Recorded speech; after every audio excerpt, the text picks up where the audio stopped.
em nome de Jesus. Amém. Amém. É maravilhoso, né? O último hino que nós cantamos fala exatamente daquilo que a graça faz. Ensina-me a te obedecer, mas isso não é tudo, porque a obediência, não é, pode ser uma expressão de uma tentativa humana de agradar a Deus, e a graça faz muito mais do que nos levar à obediência. Nos ensina a te obedecer e encontrar prazer. É isso, a graça faz isso. A graça nos faz ter prazer na obediência. Obediência sem prazer é algo morto, frio, não é? E isso me faz lembrar o Salmo 1 que diz, ele descreve o homem ímpio, depois descreve os homens que são bem-aventurados, e diz, eles meditam na lei de dia e de noite. Mas para muitas pessoas meditar na palavra de Deus é um exercício, é um sacrifício. Mas ele diz, antes encontram o seu prazer na tua lei. É isso que a graça faz. A graça, ela é poderosa para cumprir todo o propósito de Deus em nós. E nós temos que ter muito cuidado, porque quando nós misturamos qualquer coisa ruim ao que é bom, nós estragamos o que é bom. E muitas pessoas às vezes dizem, olha, só a verdade, né, a ortodoxia fria, não pode, nós temos que ter uma paixão, é verdade, não é? A ortodoxia sem paixão é a verdade sem vida. Mas muitas pessoas falam isso falando que nós temos que injetar um pouco de misticismo na ortodoxia, no culto. Não. Isso é misturar algo ruim em algo bom e estragar tudo. A paixão que deve haver em nossos corações é a paixão que flui da ortodoxia, que flui da verdade e não do misticismo. Nós não misturamos nada.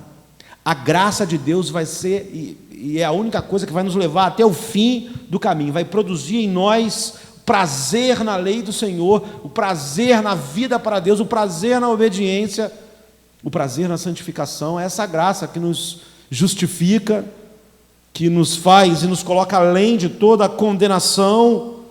Ela nos salvou, está nos salvando e nos salvará. É o que a Bíblia diz.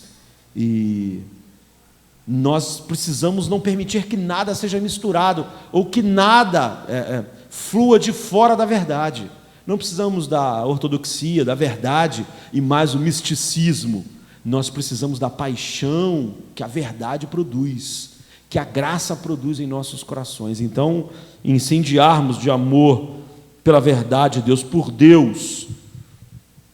E muitas pessoas flagelam a graça de Deus, e esse é o problema, não é? Eles limitam a graça de Deus.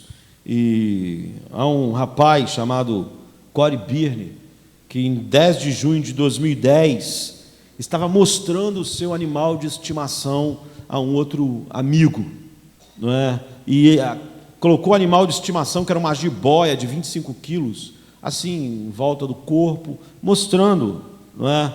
E para o horror do amigo que estava assistindo, aquele animal começou a apertar ele, e o rapaz estava com medo daquele bicho enorme, e aos poucos aquela cobra foi tirando, aquela jiboia foi tirando o ar, não deixando ele ter o suprimento de ar, e ele desmaiou, e mesmo desmaiado, o amigo dele não teve força, não teve condições de tirar a cobra de volta, aquela cobra grande, uma jiboia, de volta dele lá no Canadá, e ele morreu.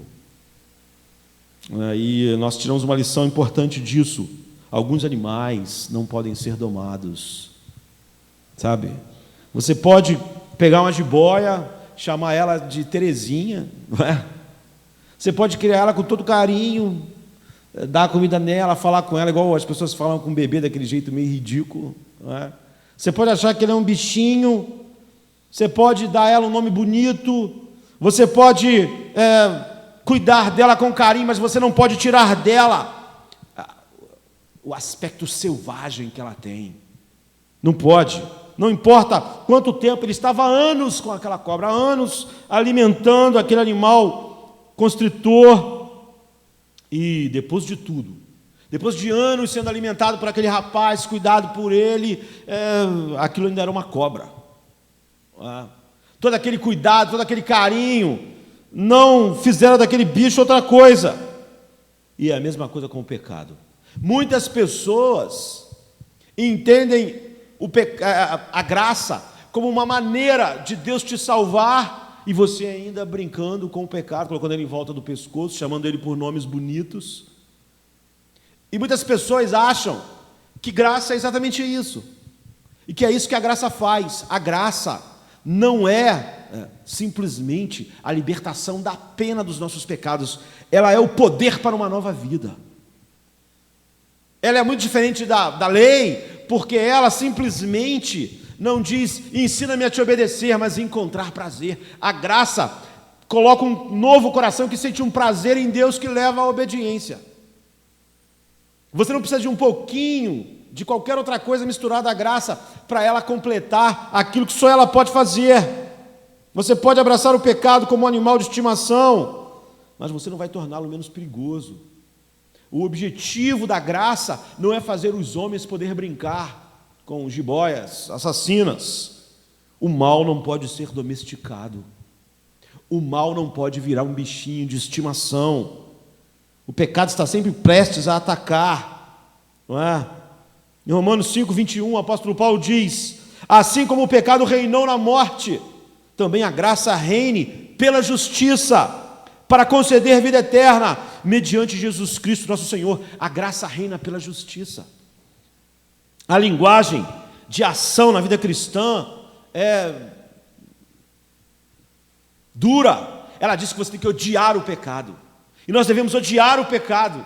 E o novo coração que a graça coloca em nós, como prometido por Ezequiel, nos faz odiar o pecado. Mas eu vou dizer, odiar o pecado não é suficiente.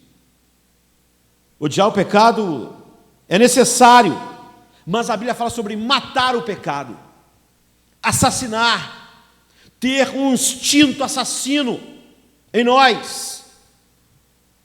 O pecado é realmente um intruso. Paulo diz, nós não devemos mais nada ao pecado. O pecado não tem nada a ver conosco, não tem nenhum direito sobre nós. Ele não deve habitar em nós, nós devemos matá-lo. Por causa de Cristo, o pecado não tem mais direito sobre nós. Nós não estamos debaixo da lei, estamos debaixo da graça. Então o pecado não tem mais nenhum direito, ele deve ser erradicado, ele está condenado à morte. Nós estamos habitados e fortalecidos pelo Espírito Santo para fazer progresso contra todos os pecados particulares em nossas vidas. Não só odiá-los, mas para ter o mesmo instinto que o pecado tem em relação a nós, contra ele. E apesar desse processo durar a vida inteira, ele não tira de nós a esperança. Por quê? Porque Cristo destruiu o aguilhão do pecado. É como Paulo diz em 1 Coríntios 15, 55 a 57. Então nós atacamos um inimigo que fatalmente será morto. E nós temos esse instinto agora. Jesus nos ensinou a agir violentamente contra o pecado. Em Mateus 18, 8 e 9, ele diz, se for necessário, corte sua mão. É metáfora, né? Arranque o seu olho, mas ele está dizendo, use de violência contra o pecado. Você não basta odiar o pecado. A guerra contra o pecado é uma guerra de guerrilha. E você sabe como é guerrilha, não é como uma nação contra a nação. É dentro de um mesmo lugar, não tem regras. O pecado é um feroz guerrilheiro. Portanto, o campo de batalha muitas vezes se mistura. Coisas boas e coisas ruins, ele está misturado, é uma guerra, sabe, civil, de guerrilha. Então nós não temos só que odiar o pecado. Quem não odeia o pecado não tem um novo coração. Mas odiar o pecado não basta. O que a graça faz é o que o apóstolo Paulo fala em Romanos 8,13. Ele começa em Romanos 8,1 dizendo, nenhuma condenação há para os que estão em Cristo Jesus. Isso está resolvido. Mas a graça vai adiante. E ele diz então, aqui, que nós devemos mais do que odiar, devemos matar os feitos do corpo no poder do Espírito Santo, em Romanos 8,13. Uma coisa é você odiar as ervas daninhas, o mato que cresce no seu quintal, enquanto você olha para ele da janela. Você odeia aquilo, que esse troço aí, feio, atrai bicho. Eu odeio esse capinha, eu odeio esse matagal. Isso é bom. Mas você não foi chamado só para isso. Sabe? Porque muitas pessoas odeiam o mato da janela, mas nunca faz nada além disso. Não é? Tudo que ele faz é odiar aquilo. Mas o ódio dele fica lá. Nós somos chamados a mortificar o pecado. E isso muitas pessoas, tirando todo o instinto assassino que a graça coloca em nós em relação ao pecado, pervertem a graça em algo simplesmente perdão de pecados e um plano que Deus fez para nós vivermos e convivermos com o pecado enquanto somos livres da culpa e da pena do pecado. Isso não tem entendido a graça de Deus, não é? Você foi chamado a odiar o pecado, mas mais do que você foi chamado a matar o pecado, a assassinar o pecado, a ter esse instinto em relação a ele, porque a graça reina em nós como? Não é? Paulo diz, a graça reina pela justiça. A graça não reina, não é, de uma outra maneira. É o reinado da graça. Então, como nós medimos o quanto nós estamos matando o pecado? A maioria das pessoas reclamam da vida. O que elas tinham que fazer é matar os seus pecados. Não reclamar do mundo inteiro à sua volta. Ela foi chamada para fazer isso. Enquanto ela se coloca como vítima, ela não está fazendo o que Deus mandou. Mate os seus pecados, se levante contra ele, os odeie, no poder do Espírito. Faça isso. Mas muitas pessoas fazem como aquele rapaz, cria aquela cobra, bota um nome bonito nela, acham que vão poder conviver, mas o pecado não pode ser domesticado. O objetivo da graça não é domesticar o pecado. Ele nos livra da culpa do pecado, nos justifica, tira toda a condenação, para que agora nós nos tornemos assassinos de pecado. O matemos. Essa é a linguagem bíblica.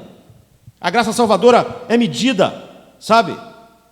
Não apenas pelos pecados que fogem, enquanto nós somos filhos de Deus, mas pelas graças que ela produz, que ocupam esse lugar.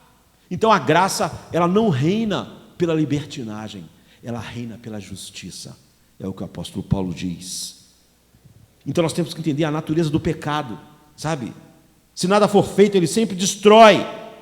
A nossa intenção em relação ao pecado deve ser a mesma intenção que o pecado tem em relação a nós. Quando nós somos regenerados, é colocado em nós um instinto oposto ao instinto que o pecado tem para nós. O pecado quer nos matar. O salário do pecado é a morte. O pecado está matando todos os homens. O pecado matou todos os homens desde Adão. O que a Bíblia diz é que o pecado não sabe fazer outra coisa a não ser matar. Mesmo quando você chama esse monstro com um nome bonitinho, como aquele rapaz chamou a jiboia, coloca em volta do seu pescoço, aquilo não pode ser domesticado.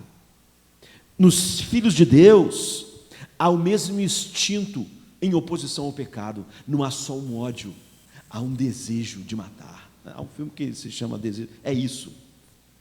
Você vira o Charles Bronson da graça, não é? Agora eu lembrei o nome do ator que fez essa série.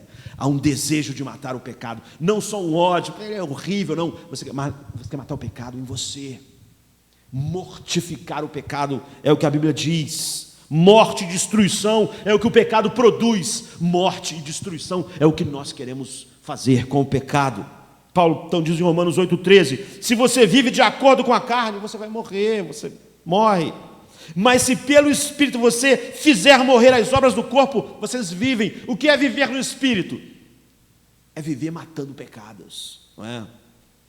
John Owen, um grande puritano, talvez um dos maiores, diz: olha, ou você vai estar matando o pecado, ou o pecado vai estar matando você. Essa é a peleja. Se pelo Espírito mortificardes os feitos do corpo.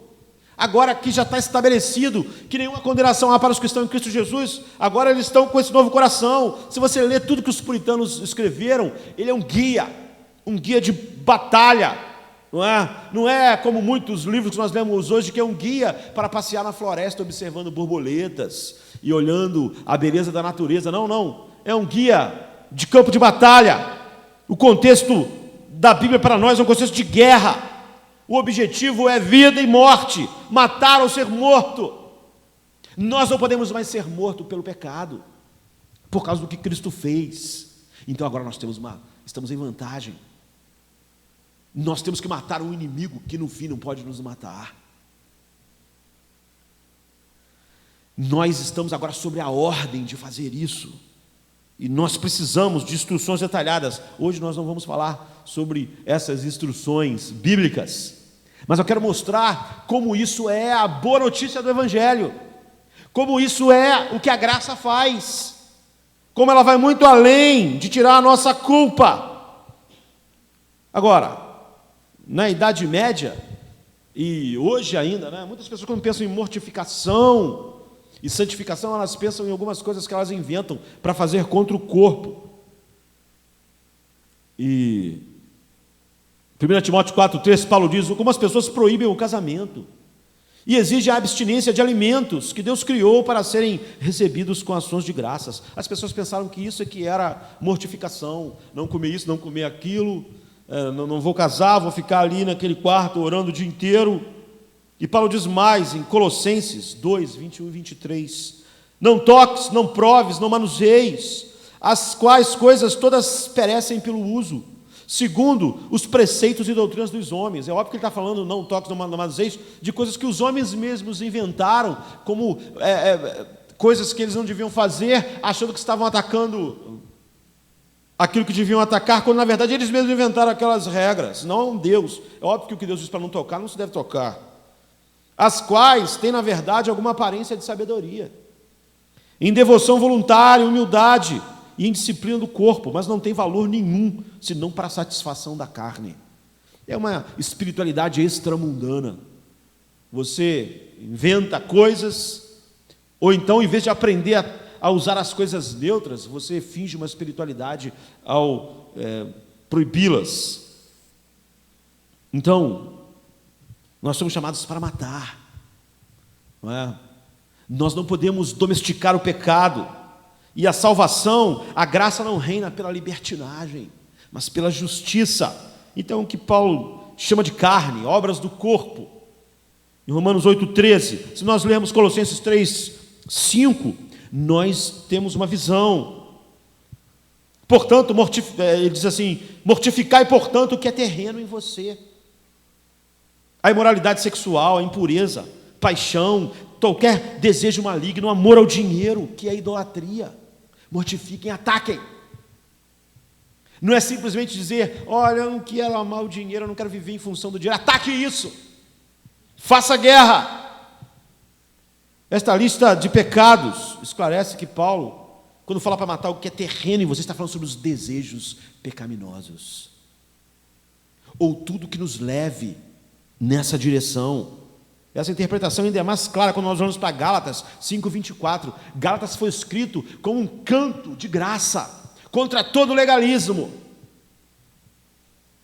mas ao mesmo tempo fala sobre, descreve nosso relacionamento com o pecado como uma crucificação. As pessoas assassinavam as pessoas pregando elas na cruz. Então, em Gálatas 5,24 ele diz: e os que estão em Cristo crucificaram a carne com as suas paixões e concupiscências. Eles têm esse instinto assassino contra o pecado, como o pecado tem um instinto assassino contra eles. E eles então usaram isso, eles crucificaram. E Paulo, e aqueles que pertencem a Cristo Jesus crucificaram. Isso é pertencer a Cristo. Esse instinto foi colocado lá agora, no novo homem, no novo coração. É o que a graça faz. Então o que é carne? É a disposição caída e pecadora para o mal, que se levanta contra todos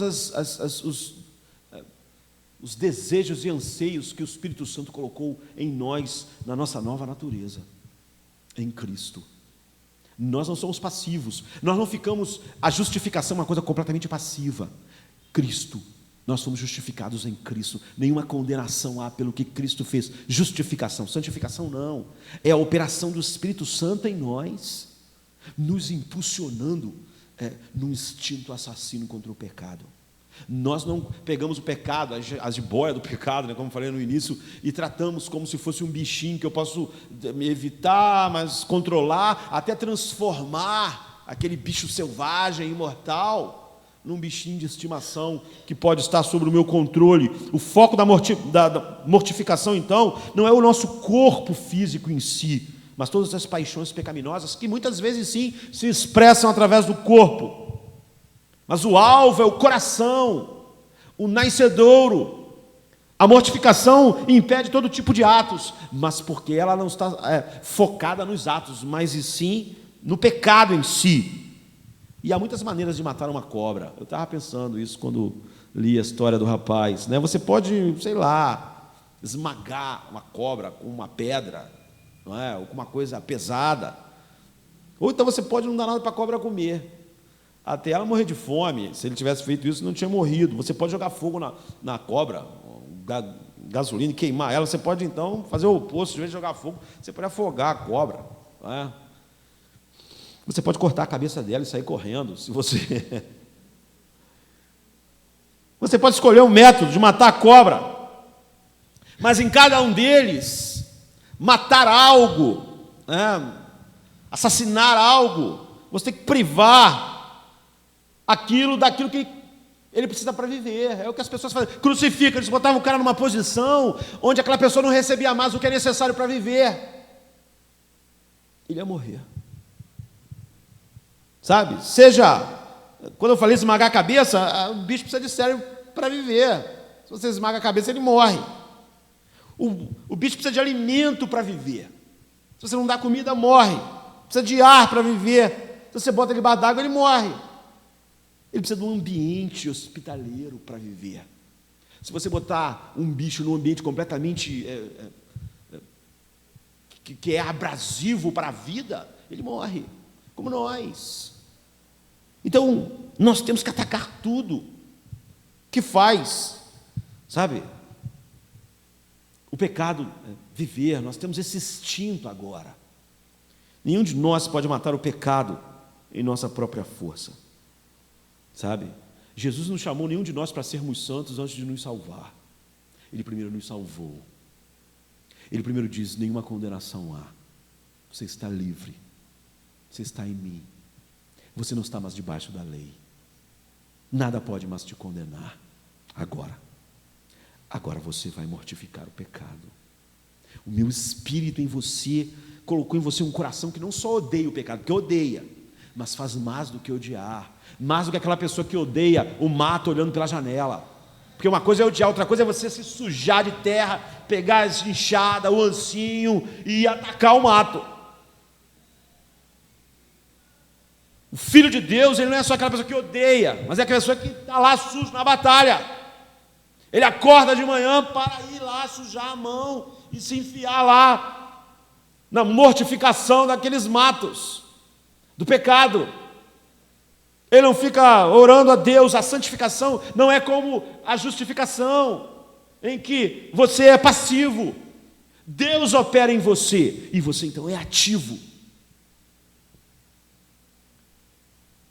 Se não formos capazes de lembrar isso, nós vamos tentar mortificar o pecado para ser salvo, ou vamos usar a santificação como meio de ser salvo. O que as pessoas fazem? Isso é legalismo. Isso é abandonar o Evangelho. Só quem já foi justificado entrou na vida de santificação. Agora, sendo uma nova criatura, não estando debaixo da lei, não tendo mais nada a ver com o pecado, ele pode ser matar pecados, ele pode mortificar pecados, colocá-lo na cruz. Pensar que a santificação, o meio de chegar ao céu, é inverter completamente o Evangelho, não tem entendido nada a respeito dele. E a boa notícia é que a ordem não é: se você matar os seus pecados, você vai ser aceito. Isso era mandar todo mundo para o inferno, porque o homem era escravo do pecado. Mas Deus te aceita através da fé em Cristo, justifica você, regenera você, e agora, no poder da alegria da vida de Deus em você, você no poder dessa aceitação, vive nesta nova natureza para matar o pecado, para mortificar o pecado. Fazei-o morrer em vós. É isso que você quer, é isso que você faz. Você coloca o pecado para a morte. Esse é o dever de todo cristão. Depois que ele já é o que ele devia ser, depois que ele já é filho de Deus, depois que ele tem uma semente incorruptível nele, depois que nenhuma condenação há sobre ele, depois que ele está livre completamente de Satanás, o mundo jaz no maligno, mas nele o diabo não toca mais. Agora ele está envolvido nessa peleja. John Owen disse: não há morte do pecado sem a morte de Cristo. Nós só podemos agora matar pecado por causa da morte de Cristo. Tirou o poder que tinha sobre nós, tirou o seu aguilhão. Nós não estamos mais debaixo da lei, o pecado não tem mais domínio sobre nós. Podemos matá-los. Não só podemos, todos os filhos de Deus farão isso, porque isso é andar no Espírito. E aos que andam no Espírito, que são os filhos de Deus. Essa é a evidência. Tentar matar pecados sem Cristo, ou seja, tentar matar pecados para Deus nos aceitar, só vai nos iludir e nos fazer fariseus a caminho do inferno. A santificação é para salvos. A santificação é para eternamente salvos. A santificação é para aqueles que nunca mais podem entrar no inferno. Eles são novas criaturas. Eles têm um instinto assassino contra o pecado, da mesma maneira que o pecado tem um instinto assassino. E agora, ele pode lutar essa peleja. Eu não vou falar sobre tudo todas as pelejas disso. Eu quero mostrar como isso é maravilhoso, como a graça é maravilhosa em nos levar a tudo isso. Você não pode pensar na loucura da obediência parcial a Deus, porque a obediência parcial a Deus é exatamente tentar domesticar pecados. Deus odeia isso. Só homens não regenerados pensam que podem obedecer a Deus parcialmente, porque eles pensam: olha, perto dos outros que não obedecem nada, essa obediência parcial deve ser aceita. Esse cara está na lei, não é? Ele não tem aquele instinto do novo coração. Lhes darei um novo coração para me obedecerem. E ele pensa que a graça de Deus, ou é isso, não é, o que o levará ao legalismo, ou que ela reina pela libertinagem, que o objetivo da graça é nos salvar enquanto nós brincamos com o pecado, não entender nada. Então, Deus nos deu um coração para obedecer, e isso é graça, porque Jesus já tratou com o pecado que agora nós mortificamos. Nós lutamos na posição vitoriosa de Cristo. Nós lutamos com aqueles sobre os quais não há nenhuma condenação. Não é o medo da condenação. Isso tudo já? Que é isso? 1 Samuel 15, 22 e 23 diz: Samuel, porém, respondeu: acaso tem o Senhor tanto prazer em holocaustos e em sacrifício, quanto em que se obedeça a sua palavra? A obediência é melhor do que sacrifício, e a submissão é melhor do que a gordura de carneiros. Pois a rebeldia é como o pecado de feitiçaria, e a arrogância é como o mal de idolatria. Assim como você rejeitou a palavra do Senhor, Ele te rejeitou. Sabe? Porque a questão de muitas pessoas é: se eu tenho que obedecer, então não é graça, porque ele não entendeu a graça. Ele expressa um coração ímpio. Eu estou doido para continuar vivendo em pecado. Eu não quero matar pecado, eu quero botar os pecados lá em casa para tratar deles, dar comida a eles. Eu pensei que graça era isso, que eu ia ser salvo da pena do pecado, enquanto eu ficava com esse zoológico na minha casa. A resposta é claramente não.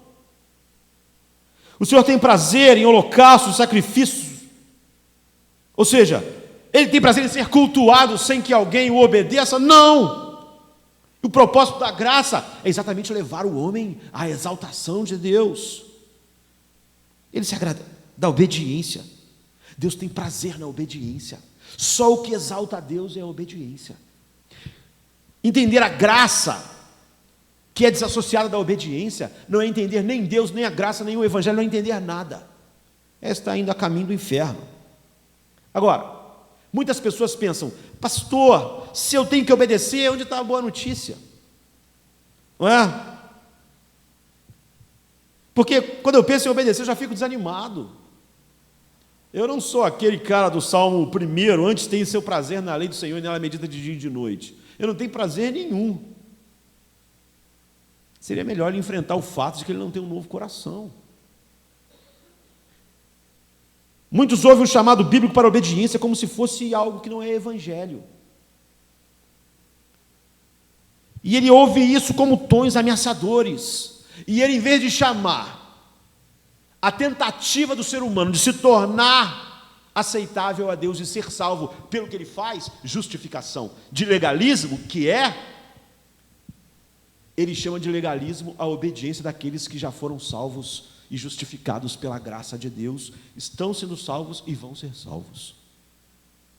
Ou seja, ele só faz um jogo de palavras para esconder sua impiedade. E as pessoas então contrapõem fé e obediência, como se fé e obediência fossem inimigos. Eu sou salvo pela fé, e eu posso obedecer ou não. Se eu obedecer, eu vou ganhar algumas coisas de Deus. Se eu não obedecer, eu não ganho. Porque se eu obedecer, será obras. E é exatamente isso que leva as pessoas ao que um pastor que foi mártir no meio do século passado dizer: transforma a graça em algo barato. Não entenderam a graça. Não entenderam que a graça é o poder de uma nova vida. Antes, a graça nos tira da pena do pecado, nos tira o horror. Nunca mais nós voltamos àquela condição de estar debaixo da lei e da condenação. Mas a graça não é isso só. A graça é o poder para a nova vida.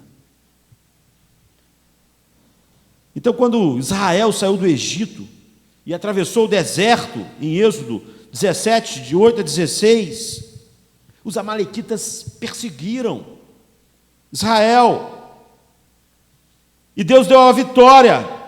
Mas em Deuteronômio 25, 17 a 19, Deus disse: lembre-se do que os amalequitas lhes fizeram no caminho, quando vocês saíram do Egito, o instinto assassino deles. Por isso que John Woo usa essa passagem para falar sobre a obediência parcial. Quando vocês estavam cansados e exaustos, eles se encontraram com vocês no caminho e eliminaram todos os que ficaram para trás. Vocês estavam cansados e exaustos, mas eles foram lá matar. Não tiveram temor de Deus. Quando o Senhor seu Deus der a vocês o descanso de todos os seus inimigos ao seu redor na terra que lhes dá, para dela tomar posse como herança, vocês farão que os amalequitas sejam esquecidos debaixo do céu. Não se esqueçam, vocês vão exterminá-los, como Paulo falou lá, não é? E já crucificaram suas paixões. Andar no Espírito é mortificar. Esse era o comando de Deus. E então, 1 Samuel 15, 2 e 3, Deus diz: assim diz o Senhor dos Exércitos, chegou a hora. Castigarei os amalequitas pelo que fizeram a Israel, atacando-os quando saíam do Egito. Agora vão, ataquem os amalequitas e consagrem ao Senhor para a destruição tudo o que pertence a eles. Não poupe nada, matem homens, mulheres, crianças, recém-nascidos, bois, ovelhas, camelos, jumentos. Então Saul convocou o exército, é o que a Bíblia diz. E ele foi. Mas no versículo 9 mostra que Saul desobedeceu fatalmente a Deus.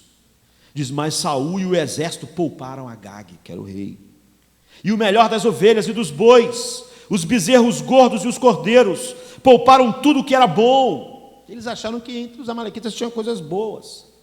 Era igual aquele rapaz que achava que podia tirar o instinto selvagem da cobra. mas a tudo que era desprezível e inútil destruíram por completo. Ou seja, Deus falou, mata tudo, mas eles olharam o que Deus disse para matar, como muitas pessoas olham o pecado, e pensam que tem coisa que é desprezível, mas tem coisa até que não é tão ruim assim. Acho que isso dá para ser domado, dá para ser... E o Senhor viu a desobediência e disse, Saul não vai ser mais rei. Samuel ficou chateado, porque Deus disse isso, e Samuel ficou orando a Deus, e de madrugada, diz o versículo 11 e 12, Samuel foi ao encontro de Saul, mas lhe disseram, Deus disse a Samuel, olha, não adianta, não quero mais. Saul foi para o Carmelo, onde ergueu um monumento em sua própria honra, e depois foi para Gilgal. O resultado dessa noite de oração de Samuel foi uma firme resolução de fazer o que tinha que ser feito. Nós sabemos que o final disso, ele vai despedaçar Agag. Ele vai matar Agag como Deus tinha mandado. Como Deus mandou nós fazermos. Mortificai as vossas paixões. É até forte você ler que Samuel despedaçou Agag.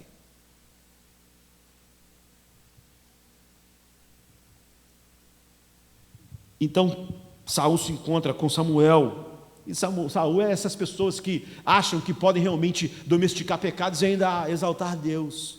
E ele disse, o Senhor o abençoe, seguia as instruções do Senhor, no versículo 13. Saul disse para Samuel, poxa, Deus te abençoe, rapaz, obedeci tudo que Deus mandou.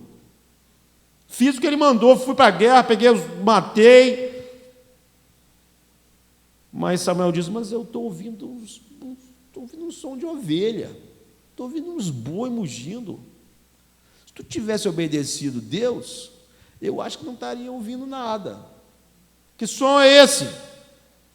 Mas aí Saul culpa outras pessoas, para não fazer o que Deus mandou. Ele diz, foi os soldados, eles trouxeram dos amalequitas, eles pouparam o melhor das ovelhas e dos bois para o sacrificarem ao Senhor seu Deus. Ou seja, eles pouparam isso para oferecer a Deus. Tem gente que acha realmente que você pode usar qualquer coisa do mundo para exaltar a Deus, para fazer a igreja crescer e para cultuar a Deus. É o que eles acharam. Não, essas são coisas que nós vamos domesticar para Deus. Saul tinha uma visão oposta de Deus. Então Samuel disse, fique quieto, cala a boca.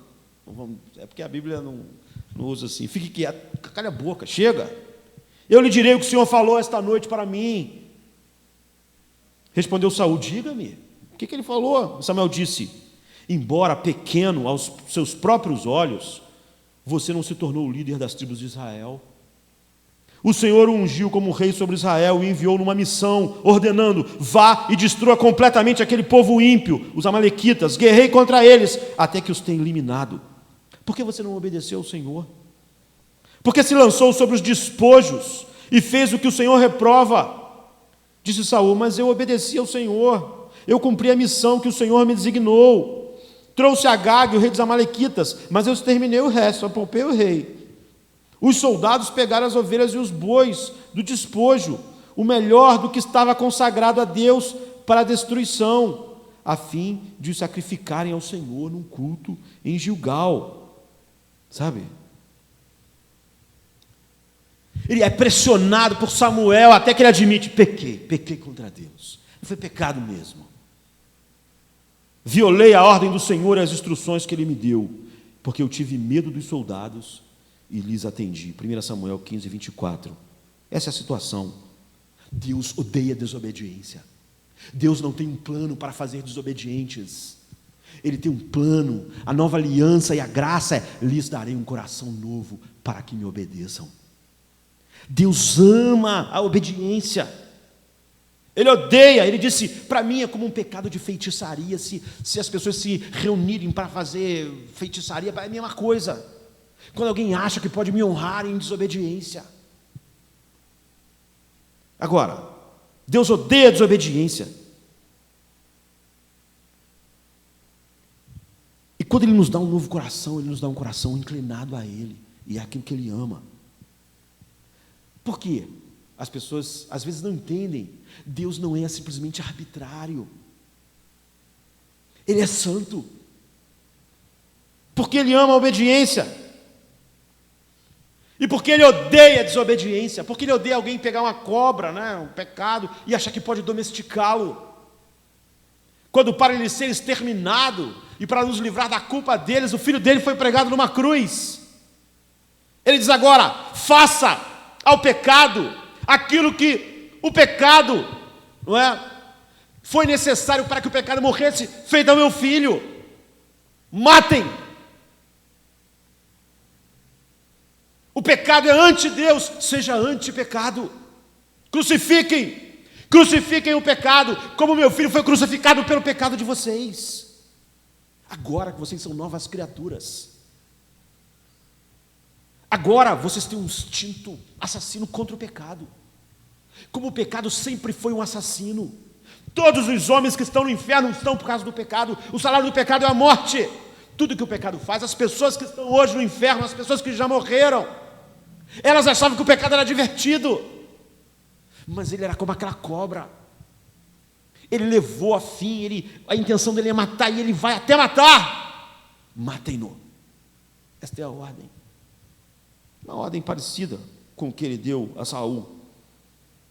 Não há desculpas. Quem faz isso não entendeu a graça. A graça é o poder para esta nova vida. Nossa nova vida é matar pecados, crucificá-los. Nossos pecados em nossas vidas. Não porque estamos debaixo da lei ou debaixo de alguma condenação, porque nenhuma condenação está em nós, mas porque a graça reina pela justiça.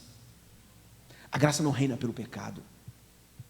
É exatamente o oposto. Porque estás debaixo da graça, o pecado não tem mais domínio sobre vós, então agora vocês podem matá-los. Matem-nos. E por que Deus ama a obediência e a desobediência é como um pecado de feitiçaria para Deus? Ela está no lugar, não é, adorando lá deuses e demônios. É a mesma coisa para Deus. Por quê? Em primeiro lugar, porque é um extravio. A desobediência é um extravio do temor no lugar que o temor deve estar. O novo coração tem esse temor. Qual é a primeira desculpa de Samuel? Pequei, disse Saul. Violei a ordem do Senhor e as instruções que você me deu, porque eu tive medo dos soldados. Porque Saul obedeceu às pessoas em vez de Deus. Todos os pecados nascem das nossas próprias concupiscências, mas há a pressão toda externa de um mundo, de uma sociedade em relação a isso. Ele temia as consequências humanas de matar pecados. Ele temia as consequências, ele não temia as consequências divinas de brincar com o pecado, de tê-lo como um bichinho de estimação. Ele temia os homens e não a Deus. Essa é o que ele diz. Eu fiquei com medo das pessoas. E ele desprezou a Deus. Quando nós, grande parte das dificuldades das pessoas é exatamente com o mundo, com as pessoas da nossa idade, o que elas vão pensar, a pressão que elas exercem, nós temos medo.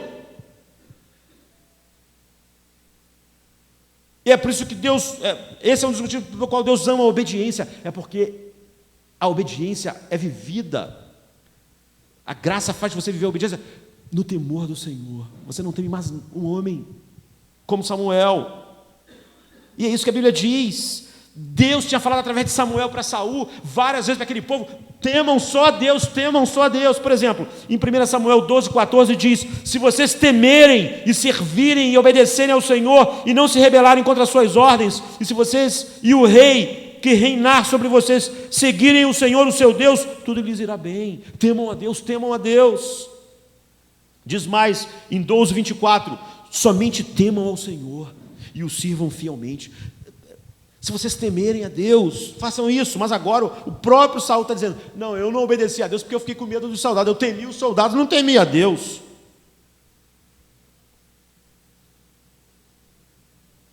Então Deus disse: ele não seguiu as minhas ordens, ele não tem temor de mim.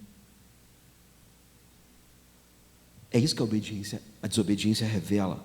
É por isso que a graça ela reina pela justiça. Ela deu um coração para temer a Deus. Temer na Bíblia é fazer uma homenagem. Você homenageia aquilo que você teme. Sabe? O profeta Isaías 8, 12, 13, diz: não chamem conspiração tudo que esse povo chama conspiração, não temam aquilo que eles temem, nem se apavorem. Ao Senhor dos exércitos que vocês devem considerar santo, e é Ele que vocês devem temer, dele é que vocês devem ter o vosso assombro. Deus está dizendo, quando vocês temem algo que não é mim, vocês estão dizendo que isso é maior do que eu. Sou eu que devo assombrar vocês. Vocês devem ter um temor, um assombro. Quando vocês temem a morte, quando eu digo para não temer, vocês estão dizendo a morte é mais poderosa que tu. Eu temo o que é mais forte, eu temo o que é mais poderoso, então o que é mais gostoso, o que dá mais prazer. Se nossas vidas são guiadas pelo mesmo medo que os incrédulos, nós estamos dizendo que nós não consideramos Deus santo, é o que Isaías está dizendo. Nós não honramos e o reverenciamos, nós reverenciamos quem nós tememos. Se eu temo homens, se eu sou jovem, temo que os jovens que me cercam vão pensar, eu reverencio eles e não a Deus. Se eu sou velho, adulto, Isaías diz que isso é orgulho, ter medo dos homens, é um orgulho humano, porque você desconsidera Deus. Então Isaías 51, 12 e 13, ele diz, eu mesmo sou quem consola. Quem é você para temer os mortais?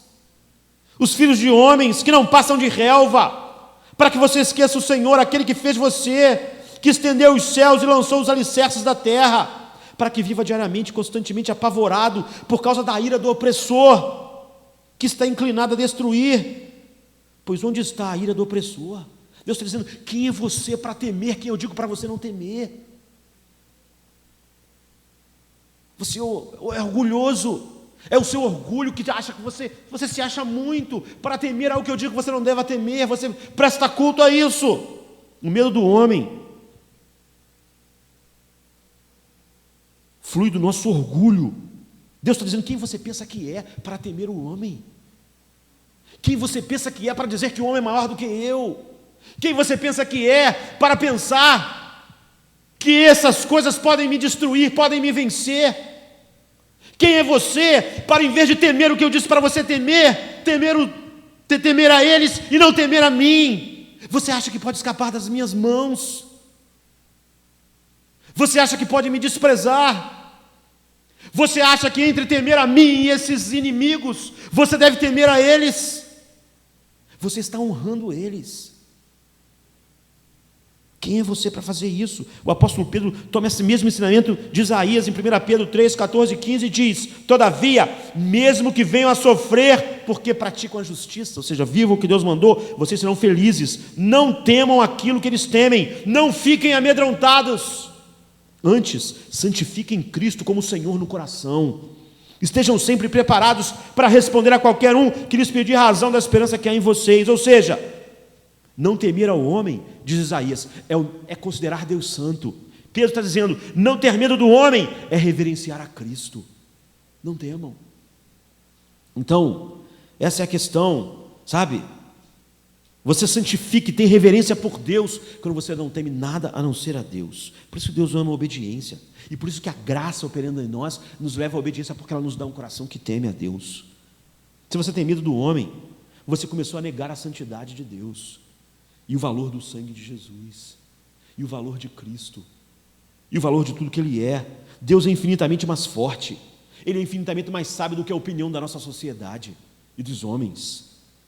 Ele é infinitamente mais cheio de alegria para dar ao meu coração do que a alegria que qualquer um diz que vai me dar se eu for como o mundo é. É o que Pedro está dizendo, se vocês tiverem que sofrer, sofram e vocês vão ser cheios de alegria, porque Ele é a nossa alegria. E ter medo de não ser feliz e alegre, porque vocês vão sofrer na mão dessa sociedade, Pedro estava dizendo, é uma afronta a Deus. Quem são vocês? É o que Isaías disse, é um grande insulto. E essa foi a desculpa de Saul, eu fiquei com medo. É o que Deus está dizendo, quem é você para temer os soldados, quando eu tinha dado uma ordem? Você acha que eles são mais assombrosos para você do que eu? Você acha realmente que eles podem fazer algo? E eu? Você não teme? Essa é a primeira coisa. Deus ama a obediência porque ela é uma expressão do temor a Deus. E a graça nos dá um coração que teme. Em segundo lugar, Deus ama a obediência porque a desobediência é a declaração do extravio do prazer. Saul tentou convencer Samuel que era uma nobre intenção que levou ele a desobedecer a Deus. É o que as pessoas que desobedecem, quando transformam a graça, faz ela reinar pela libertinagem, não pela justiça, faz da graça não ser a promessa de que lhes daria um novo coração para me obedecerem. As pessoas tentam colocar um pano espiritual, de servir a Deus, nós vamos ganhar um mundo, né? Ou então, estamos lutando contra alguma coisa que possa desonrar Deus, eu não quero de maneira nenhuma desagradá-lo, nós fingimos que não amamos o pecado, quando fazemos isso, é o que Samuel tentou fazer. Ele diz assim, no 21, os soldados tomaram ovelhas e bois do despojo, o melhor, para consagrar a Deus, a fim de o sacrificarem ao Senhor, seu Deus. Ele disse que eles queriam apresentar isso a Deus como um culto, mas qual era o verdadeiro motivo? Samuel sabia, porque Deus havia colocado no seu coração, no versículo 19 ele diz, por que você desobedeceu ao Senhor? Porque se lançou sobre os despojos e fez o que o Senhor reprova. Vocês se lançaram sobre os tesouros, os bois, vocês quando viram aqueles bens, vocês cobiçaram, vocês se lançaram como animais, vocês acharam que a alegria de vocês, o prazer de vocês estaria naquilo, naquela riqueza, naquele dinheiro, naqueles bois, naquelas ovelhas. Não disfarce, vocês simplesmente seguiram concupiscências do coração, não finjam que vocês estavam querendo agradar a Deus. Essa é a palavra que ele usou, ele tinha usado, a Bíblia tinha usado um capítulo antes, em 1 Samuel 14:32, falando sobre uma outra situação. Eles então se lançaram sobre os despojos e pegaram ovelhas, bois e bezerros e mostraram-nos ali e mataram ali mesmo e comeram a carne cheia de sangue. Isso numa outra situação, eles comeram com sangue, com sede daquilo tudo, de abarcar aquilo dinheiro, bens, prata, ouro, bois. Samuel usa a mesma palavra e diz: é uma mentira, você está minimizando o pecado, você está manipulando a graça para esconder, na verdade, a sua paixão mundana. Quando Samuel disse, porque se lançou sobre os despojos e fez o que o Senhor reprova, isso implica que aquelas pessoas foram impulsionadas por um desejo arrogante, por prazeres que desonram Deus. E essa é a segunda coisa pela qual Deus ama a obediência, porque a desobediência está em que nossos prazeres são colocados, eles são deslocados de Deus para coisas que Deus odeia. Deveria ter Deus o prazer deles, mas não era. E quando Deus não é nosso prazer, o pecado é. Eles estavam mais encantados com as carnes, as ovelhas, os bois, do que com o sorriso da comunhão de Deus. Naturalmente, era um grande insulto a Deus. Eles, a perspectiva de uma vida diante de Deus não encantou e nem encheu o coração deles de prazer. Esse não é o coração da nova aliança, queridos. Não é isso que a graça produz. Então, em segundo lugar, isso, a desobediência. Deus odeia a desobediência porque ela é um desvio do prazer que devíamos sentir em Deus e de qualquer coisa que honra a Deus e desfrutar tudo em Deus para dizermos, essas coisas, Deus, são muito mais deliciosas do que Tu és. E eu quero ir para o céu sim, contanto que eu possa me deliciar com elas. Porque em Ti não há prazer em mim. A desobediência é um insulto. Por isso a graça que nos dá um novo coração para amar a palavra de Deus, ela não só é a libertação da penalidade do pecado, ela é o poder para essa nova vida. Em terceiro lugar, o prazer de Deus está na obediência, porque a desobediência mostra o extravio do louvor. Quando Saul derrotou os amalequitas, o que a Bíblia diz? Em 1 Samuel 15:12, De madrugada, Samuel foi ao encontro de Saul, mas lhe disseram: Saul foi para o Carmelo, onde ergueu um monumento em sua própria honra, e depois foi para Gilgal. Ninguém peca para a glória de Deus. Você entende? Quando as pessoas falam da graça para justificar o pecado, é óbvio que ele não entendeu que ele foi criado para a glória de Deus. Você não pode pecar para a glória de Deus. O pecado desonra a Deus.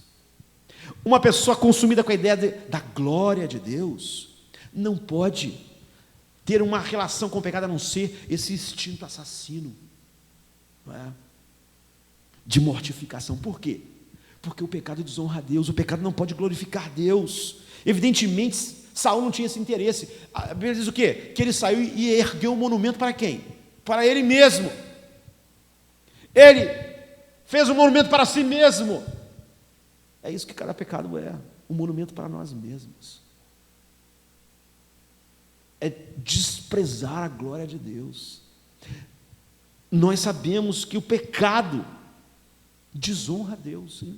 E é impossível um pecado, por mais que você revista ele de boas intenções, espirituais até, evangelísticas talvez, um pecado não pode glorificar a Deus.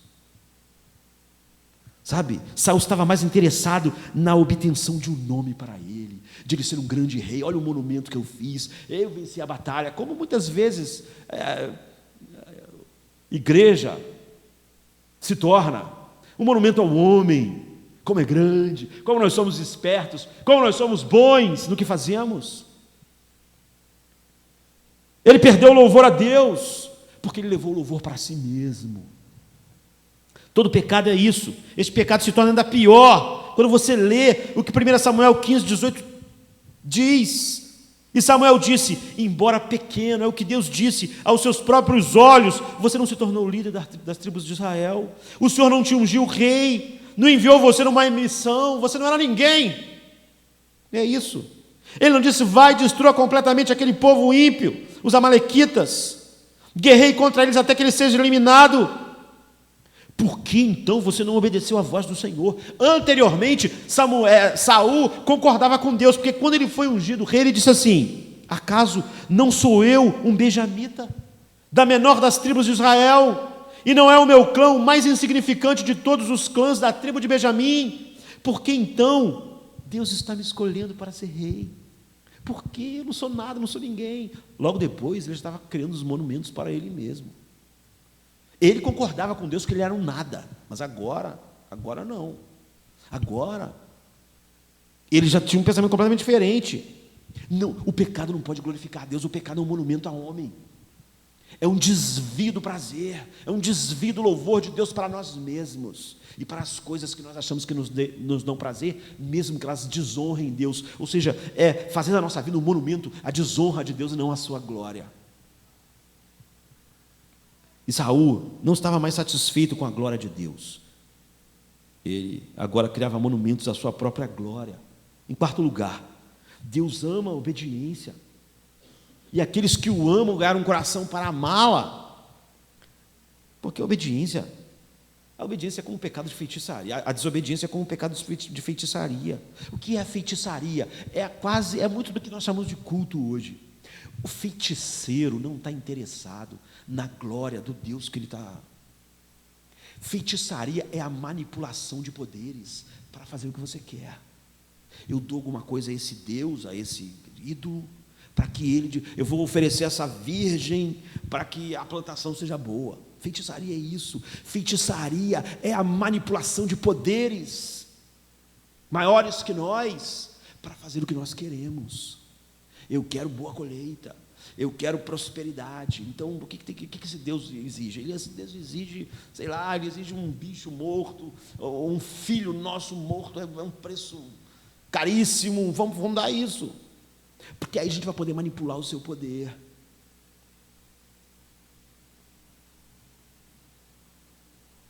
Deus está dizendo: quando você me desobedece,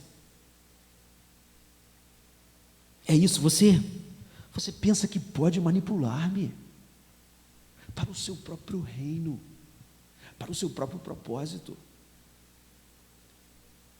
Eu amo a obediência porque ela é feita, ela é colocada por alguém agora, por causa da graça, que é alguém que está sujeito à minha vontade, ao meu prazer, que o seu prazer é o meu prazer, que a sua alegria é a minha alegria.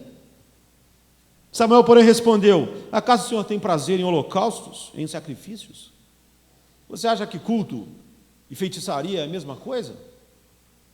A obediência é melhor do que o sacrifício, e a submissão é melhor do que a gordura de carneiros. Pois a rebeldia é como o pecado de feitiçaria, e a arrogância como o mal de idolatria. Assim como você rejeitou a palavra do Senhor, Ele te rejeitou. É idolatria. Você ama o dinheiro e vai tentar manipular Deus naquela direção. Essa é a essência da idolatria e da feitiçaria. Obedeça. É por isso que Deus ama a obediência, porque a verdadeira obediência, ela não tem nada a ver com feitiçaria. Grande parte do que as pessoas pensam de culto hoje é tentar fazer coisas para Deus fazer aquilo que nós planejamos. Não é o homem extasiado com o plano eterno de Deus, é o homem cheio de planos para Deus, mas Deus é que tem um poder, Ele não tem, não é? Então Ele quer manipular esses poderes para o seu próprio interesse. Deus odeia isso. Nós não podemos honrar a nós mesmos, honrar as coisas e prazeres desviados e achar que é aí que a graça nos leva. Você vê a mortificação, que faz parte da santificação, é aquilo a qual a graça infalivelmente nos leva. A desobediência à palavra de Deus coloca a minha sabedoria no lugar da de Deus. Portanto, eu insulto a sabedoria de Deus, digo: não me importa com o que tu pensa, eu só estou interessado no seu poder, eu sou um feiticeiro.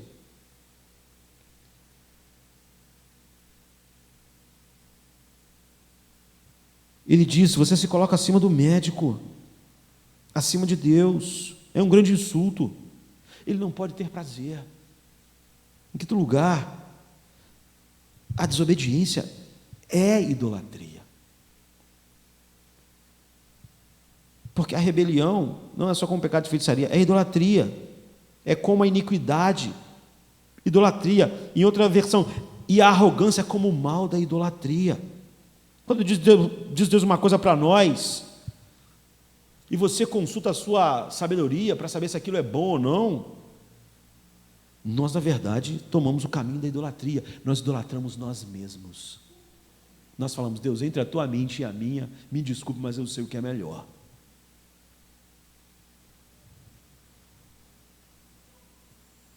Eu não preciso consultar a tua palavra, e eu só me interesso por ela enquanto elas concordam com a minha mente. Você se torna culpado de idolatria. Você faz de si um Deus e não dele. Deus odeia a desobediência, porque ela faz todas essas coisas. Ela sempre substitui Deus. Em primeiro lugar, como nós vimos, ela coloca um temor que você tinha que ter em Deus no homem. E Deus diz: quem é você para temer o homem diante de mim? Em segundo lugar, ela coloca o prazer que você tinha que ter em Deus nas coisas, e diz: isso é mais prazeroso que tu. Eu fui criado para me deleitar em ti, mas na verdade eu me deleito é nisso. Em terceiro lugar, a desobediência é buscar um nome para nós mesmos, é fazer um monumento a nós mesmos. O pecado não pode glorificá-lo. É buscar orientação adicional em nossa sabedoria e descansar na nossa sabedoria, em vez de descansarmos em Deus e acharmos que nós podemos colocar esses ditames melhor. Então isso é destronar Deus e fazer de mim mesmo um ídolo, ou da sociedade, da opinião alheia. E a obediência é o quê? É exatamente o oposto. A obediência é o temor a Deus sobre todas as coisas. É ir na direção contrária. É Deus ser o fonte de prazer. É Deus ser tudo aquilo que Ele é de fato em Cristo. É por isso que quem está debaixo da graça tem um instinto contra o pecado. Mortificai, o apóstolo Paulo diz. Coloquem na cruz. Deus tem prazer em nós quando nossa obediência mostra que Ele é o nosso tesouro. Deus tem prazer em nós quando a nossa obediência mostra que Ele é o nosso prazer. Deus tem prazer em nós quando a nossa obediência mostra que nós estamos dispostos a tudo, sem temer nada, por causa dEle. Ele se deleita na mansidão e humildade da nossa submissão, em adorar a Deus e não ao homem, em prestar culto a Ele, não ao homem, nem a nós, em prestar culto à mente dEle, não à nossa mente, em adorar a delícia que Ele é, não é? Em sua mão direita, Davi diz, há delícias perpetuamente, do que qualquer outra coisa. Então, essa é a boa notícia do Evangelho. Mas para algumas pessoas não é. Ele pensa, se eu tenho que obedecer, eu não posso encontrar nenhuma alegria. Isso é um fardo. A obediência para um homem regenerado é um fardo. A santificação não é para ele. Ele não pode matar pecados, porque o pecado está matando ele.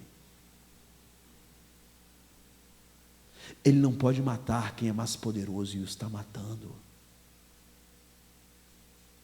É como aquela cobra sobre aquele rapaz. Ele pensou que tinha controle sobre ela, mas agora ela estava matando. Isso é uma boa notícia só para os salvos. Aquelas pessoas que imaginam uma graça para poder viver em pecado, elas não vão ter essa boa notícia, porque o prazer de Deus na obediência é uma boa notícia, porque mostra que esse Deus, e o tempo já me avisaram que acabou, é um Deus confiável. Se Deus não tivesse prazer na obediência, Ele seria uma contradição. Ele diria para nós, o pecado é mortal, o pecado é diabólico, o pecado é anti tudo que eu sou, o pecado é a essência do mal, mas eu não ligo, eu gosto. Se você quiser ficar com ele, tudo bem. Se Deus não fosse assim, então, sabe, se Ele não tivesse prazer na obediência, Ele era contraditório e não era bom. É como se nós falássemos para nossos filhos, não, você pode ficar, esses bichos, esses escorpiões, isso é ruim, eu odeio eles. Mas se você quiser brincar com eles, você pode, eu não ligo. Deus não é contraditório, Ele diz, o pecado é mau, eu odeio o pecado é anti tudo que eu sou. Portanto, Ele não pode sentir prazer no pecado. Isso é bom para nós, porque nós temos um Deus coerente, porque tudo que é dito sobre Ele é verdade, Ele é santo mesmo,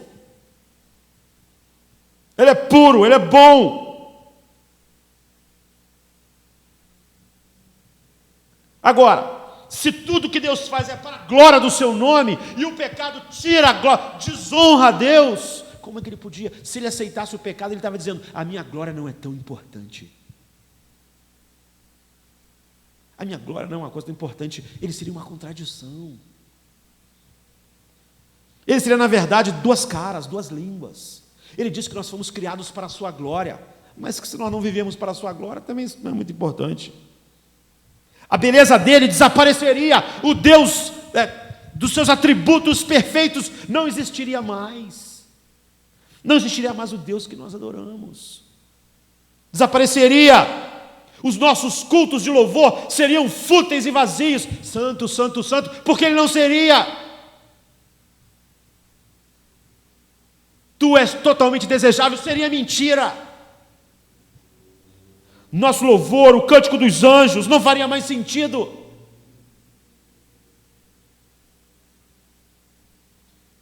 E Ele não seria confiável, porque você não pode confiar num Deus cujos valores são tão instáveis,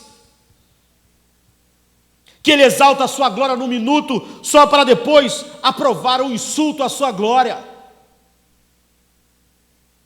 Se Deus é louvável e confiável, então Ele tem que exaltar e exultar no atributo da obediência. Isso não é uma má notícia, é a maior de todas as notícias. Ele é um Deus como Ele disse que é. O prazer de Deus na obediência é uma boa notícia para aqueles que são salvos, porque tudo que Deus nos ordena é para o nosso bem. Ele não ordena algo mal só para ele, tudo que ele faz é para o bem final das nossas vidas. Sabe? Todas as suas ordens são para a transformação, através da atuação soberana do Espírito Santo em nós, na mesma imagem de Cristo. E se o que Deus tivesse para nós não fosse isso, então não seria o que Ele disse. Se há efeitos colaterais, às vezes, no mundo mal, é assim, às vezes. Nós estávamos numa tragédia tão grande que o remédio tem efeitos assim no mundo mal como o nosso. Paulo diz: importa que por muitas tribulações nós entremos no reino de Deus. Deus ordenou tanto Israel quanto nós a obedecer para o nosso bem. Quando Deus diz, e a Bíblia diz que Deus tem prazer na obediência, nós devemos nos alegrar, porque isso significa que Ele se preocupa com o nosso bem final. O prazer de Deus, sabe, que é o prazer do novo coração em obedecer, é porque os seus mandamentos não são difíceis para nós agora. Há um jugo, mas o jugo não é pesado, é leve, é suave. Ele não disse que não havia jugo nenhum, mas meu jugo é suave e leve, sabe? O novo coração e a habitação do Espírito Santo fez obedecer a Deus ser algo maravilhoso para nós. E João diz assim, 1 João 5,3: porque nisto consiste o amor a Deus, obedecer os seus mandamentos, e os seus mandamentos não são pesados para nós. É maravilhoso. Deus não é como um técnico sádico dando ordens difíceis. Faz mais não sei quantas mil abdominais, o negócio é a gente ganhar a próxima partida. Não. O que Ele faz, e Jesus amaldiçoou os peritos da lei que inventavam coisas assim. Ele nos dá ordens para nos edificar, sabe? Ele nos dá o poder de viver. Ele opera em nós o querer e o efetuar. Ele não nos dá na graça, nos livra do pecado, ele diz: agora é com vocês. Não, Ele continua operando em nós todas as capacidades. Isaías diz, Isaías 64,4: nenhum olho viu um Deus além de ti, que trabalha para aquele que esperam, para aqueles que esperam por Ele. Ele trabalha por aqueles que esperam nele.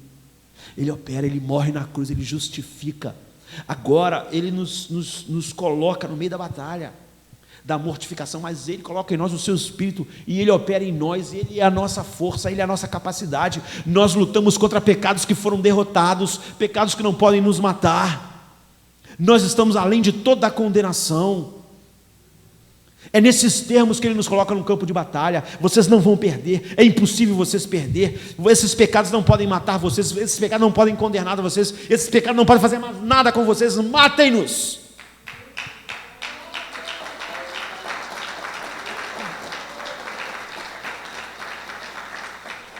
E por fim, é maravilhoso e é uma boa notícia do Evangelho para nós, porque essa obediência que Deus ama é a obediência da fé.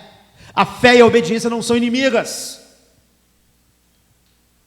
Elas estão conectadas como raiz e ramo. Muitas igrejas e ministérios cultivam a ideia do cristianismo em estágios. Primeiro você tem fé e é salvo. Depois vamos ver como vai ser a fase da obediência. Como se a fé e a obediência estivessem desconectadas. Porque as pessoas não entendem o que é fé. Elas acham que fé é simplesmente a crença nos fatos do Evangelho. E se isso fosse verdade, então seria uma má notícia, porque nós somos salvos pela fé e depois nós temos que agradar através da obediência sem a fé. Mas a boa notícia é que a fé salvadora, não é? que é um dom de Deus. A graça que nos dá é o dom da fé, nos dá o poder para a nova vida. E a obediência é fruto da fé. Gálatas 5,6 diz: em Cristo Jesus, nem a circuncisão, nem a incircuncisão significa alguma coisa, mas a fé que opera pelo amor. É assim que a fé opera. Então Tiago 2,17 diz assim: também a fé por si só, se não for acompanhada de obras, está morta. A boa notícia não é que a obediência não é crucial, mas que a fé, que é dom de Deus, é que nos leva a uma vida de obediência. Romanos 1,5 diz assim: por meio dele e por causa do seu nome, recebemos a graça e o apostolado, para chamar dentre todas as nações um povo para a obediência que vem pela fé. E Romanos 14,23, mas aquele que tem dúvida é condenado, porque se comer, por quê? Não come por fé. A fé está conectada à obediência. Não há estágios assim no cristianismo. Muitas pessoas dizem: eu recebi a graça, e a fé, a obediência não é obrigatória, porque ele desconectou o evangelho. Toda a vida cristã é gradualmente transformada em uma experiência diferente de viver pela fé. A nossa vida de obediência é uma vida de fé. A graça é um poder, não apenas perdão. É o poder para a nova vida. E ela coloca em nós esse instinto de mortificação, um instinto assassino contra o pecado, que é o instinto que o pecado tem contra nós. Então o apóstolo Paulo fala em 1 Coríntios 15:10, mas pela graça de Deus sou o que sou, e sua graça para comigo não foi em vão. Graça não é uma coisa que nos deixa onde nós estávamos, só perdoados. Antes, trabalhei muito mais do que todos eles, contudo não eu, mas a graça de Deus comigo. É isso que é graça. A graça não é simplesmente o perdão dos pecados, é o poder que fez Paulo viver uma vida para a glória de Deus. Portanto, o esforço que nós fazemos para obedecer a Deus não é o esforço feito na nossa força. 1 Pedro 4,11 diz: com a força que Deus supre, para que em tudo Deus possa obter a glória. Vivam para Deus com a força que Ele dá, para que toda a glória seja dele. Ou seja, quando nós obedecemos a Deus, nós obedecemos confiando na força que Deus supre para fazer o que Ele ordena, porque a graça reina pela justiça. Então Paulo diz em 2 Tessalonicenses 11:12, conscientes disso, oramos constantemente por vocês, para que o nosso Deus os faça dignos do vosso chamado, e com poder cumpra todo bom propósito e toda obra que procede da fé. A obediência procede da fé, ela não está desconectada da fé. Assim, o nome do nosso Senhor Jesus Cristo será glorificado em vocês, e vocês nele, segundo a graça do nosso Deus e do Senhor Jesus Cristo. A obediência que dá prazer a Deus é a obediência que é produzida pela graça de Deus, pela fé, que nos justificou e nos colocou além do alcance de toda a condenação. Essa graça, na qual estamos firmes, produz uma obediência que agrada a Deus, diferente de um homem tentando ser salvo através dos seus esforços. O poder da graça de Deus que salva através da fé é o mesmo poder da graça de Deus que nos santifica, salvos mediante a santificação. É o que a Bíblia diz para nós, que é assim que a salvação opera. Efésios 2:8, pois vocês são salvos pela graça por meio da fé, e isto não vem de vós, é dom de Deus. Então, nós fomos salvos no passado, mas a Bíblia diz que nós estamos sendo salvos também pela graça. Agora, 1 Coríntios 1:18, pois a mensagem da cruz é loucura para os que estão perecendo, mas para nós que estamos sendo salvos, é o que Lutero disse, simultaneamente justo e pecador, eu fui salvo das penalidades do pecado, e agora na santificação estou sendo purificado de todo poder do pecado, de toda injustiça, de toda poluição. E agora eu vivo então em mortificação, e nós seremos salvos, como Romanos 13:11 diz, façam isso, compreendendo que o tempo em que vivemos, chegou a hora de vocês despertarem do sono, porque agora a nossa salvação está mais próxima do que quando cremos. Ou seja, nós fomos salvos, nós estamos sendo salvos, e nós seremos salvos. E tudo isso é a graça que está fazendo, operando em nós. A salvação não é uma fase da nossa vida. Nós não fomos salvos um dia. Nós fomos salvos e justificados para sempre. E nenhuma condenação está sobre nós. Mas agora nós estamos sendo salvos. E um dia nós seremos salvos. É isso que a graça faz. Então, 2 Tessalonicenses 2, 13 e 14, mas nós devemos sempre dar graças a Deus por vocês, irmãos amados, pelo Senhor, porque desde o princípio Deus os escolheu para serem salvos, mediante a obra santificadora do Espírito e a fé na verdade. A fé na verdade e a obra santificadora do Espírito, vocês foram escolhidos na eternidade para isso, essas coisas estão juntas, isso é a graça. Ele os chamou para isso, por meio do nosso Evangelho, a fim de tomarem posse da glória do nosso Senhor Jesus Cristo. Como também diz 1 Pedro 1,2, porque Deus não nos chamou para a impureza, mas para a santidade. Portanto, aquele que rejeita essas coisas, que está rejeitando o homem, não está rejeitando o homem, mas a Deus que lhe dá o seu Espírito Santo. 1 Tessalonicenses 4, 7 e 8, e depois a 1 Pedro, como eu falei, escolhidos de acordo com o pré-conhecimento de Deus Pai, pela obra santificadora do Espírito, para a obediência a Jesus Cristo e a aspersão do seu sangue. Graça e paz lhes sejam multiplicados. Isso é a graça de Deus. Vamos ficar de pé. Esse é o poder da graça de Deus.